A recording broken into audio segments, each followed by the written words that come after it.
रही है। रसायनों का छिड़काव, रासायनिक खाद और इन सब के कारण पानी एवं हवा में जहरीलापन, यही कारण है कि मैं थक रही हूँ। क्या आप जानते हैं कि इन रसायनों के जहरीलेपन से मेरी मिट्टी वैसे ही जलती है जैसे आपके शरीर पर कोई तेजाब डाल दे। लगता है मेरे बच्चों को मेरे दुख का अंदाजा नहीं है। मेरी मिट्टी बंजर हो रही है। ये रसायन मेरी मिट्टी के उपजाऊपन को खत्म कर रहे हैं और उससे पाए जाने वाला नमक मेरे शरीर पर मिर्च की तरह जल रहा है। मेरी फसलों की पैदावार कम हो रही है। मैं धीरे धीरे और थक रही हूँ।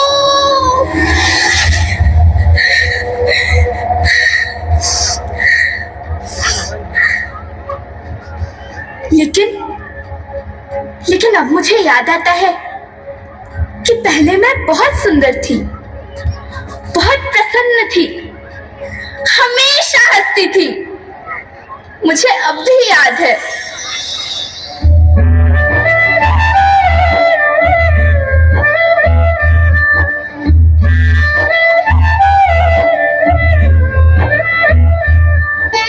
मैं तुम्हारी माँ सुंदर क्यों ना होती, मुझे तो सुंदर होना ही था, क्योंकि बीते जमाने में आप मेरे बच्चे ही तो अपनी माँ के रखवाले थे। आप लोग प्राकृतिक खेती करते थे और फिर हमारी सभ्यता में तो प्रार्थना में धरती कल्याण की है। ओम द्यौ शांति, अंतरिक्षः शांति, पृथ्वी शांति, औषधयः शांति, वनस्पतयः शांति। ओम शांति शांति शांति।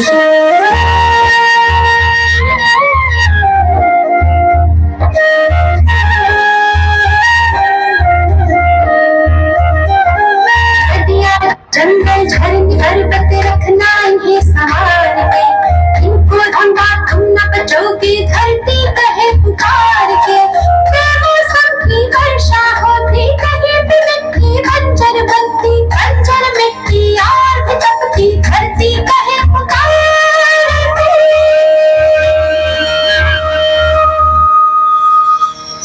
हजारों साल से मनुष्य धरती की गोद में रहता आया है, लेकिन आज मैं आपसे पूछती हूँ कि आपने इसके बदले धरती माँ को क्या दिया? ये जहरीले रसायन और प्राकृतिक खाद जो मिट्टी को बंजर कर रहे हैं, उर्वरकता को बर्बाद कर रहे हैं।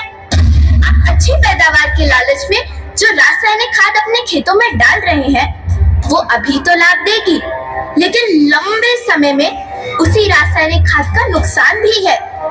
रासायनिक खाद जहर समान है और तो और फसलों में पानी की खपत भी बढ़ गई है, जिससे खेती की लागत बढ़ रही है और पानी का स्तर जमीन के काफी नीचे जा रहा है।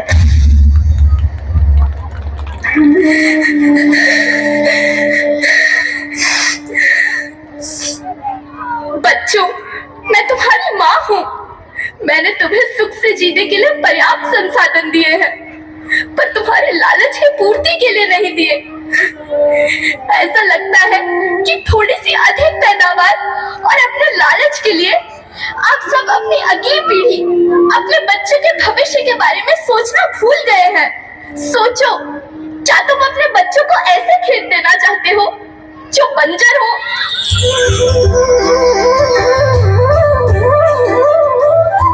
अरे तुम तो विंध्य की बेटी हो, मध्य प्रदेश की बेटी हो, भारत की बेटी हो। आओ, तुम ही मेरे बच्चों को कुछ बताओ। धरती माँ, हम तो अपने विंध्य के सवै जनता केवल इतने कहे चाही थे कि प्राकृतिक खेती या समय की मांग बन चुकी है। प्राकृतिक खेती या उद्देश्य के साथ होत है कि जौने जमीन और हमरे मिट्टी की उर्वरकता बनी रहा। हम सबका प्रकृति के साथ मित्र जैसा व्यवहार करे चाहिए। हम अपना से आने वाली पीढ़ी की तरफ से यह विषय का ध्यान देके सुने और देखे के विनती करी थी। अभी न संभले मेरे बच्चे तो फिर तुम पछताओगे। नेचुरल फार्मिंग न हुई तो हाथ भरे रह जाओगे। शोषण कौन है करता, कौन है मिट्टी जहर से भरता, जब से जैविक खाद को छोड़ा खुशहाली से नाता तोड़ा। अभी न संभले मेरे बच्चे तो फिर तुम पछताओगे, तो फिर तुम पछताओगे। लेकिन धरती माँ, आपको सुरक्षित और प्रसन्न रखने का उपाय क्या है? एक ही उपाय है, धरती एक, परिवार एक, भविष्य एक। इस मूल मंत्र को आत्मसात कर लो। प्राकृतिक संसाधन को बचाओ, प्राकृतिक खेती को अपनाओ और परंपरागत देसी पद्धति से, जैसे गो आधारित उत्पाद, जीवामृत, बीजामृत, पंचगव्य, गौमूत्र, छाछ का उपयोग करो ताकि मिट्टी की उत्पादकता बनी रहे। याद रखना, मैं माटी हूँ, माँ होना मेरे नाम में बसा है। पोषण करने के लिए ही मैंने जन्म लिया है। करोड़ों सालों तक धरती पर सांसों की डोर आगे बढ़ाई। पेट भरा जब सबका, तभी मैंने संतुष्टि पाई। वो माँ हूँ मैं सबकी, जिसने जन्म न देकर भी जीवन संभव बनाया। अन्नदाता मेरे पुत्र किसान, तुमने ही तो इसमें मेरा साथ निभाया। दिन रात सींच पसीने से मुझको हर मुंह तक रोटी पहुंचाई।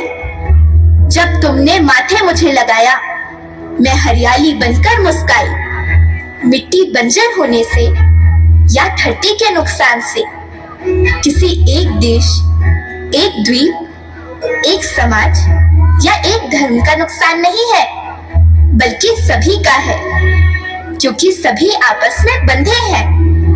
धरती की श्रृंखला टूटी, माला टूटी, सब बिखर जाएंगे, सब खत्म हो जाएंगे।